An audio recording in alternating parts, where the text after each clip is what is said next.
Ang pinaka nagiging concern mo ay? Yung lumbar spine ko po hanggang tailbone. Okay. So, yun yung pinaka nangyayari sa kanya.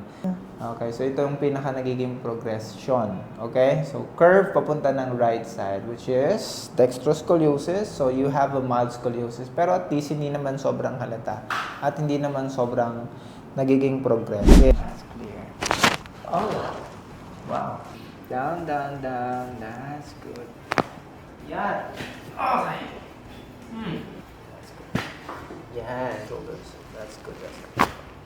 Oh, that's good. Oh. Okay, clear. Next, metatarsals here. Nice. That's good. Nice. Oh.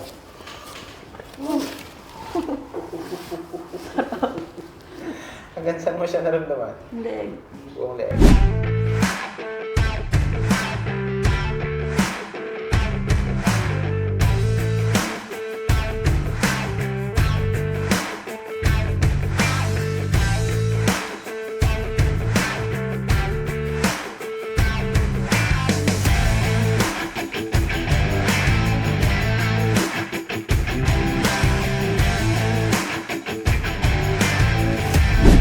So, as a first-timer, kamusta yon?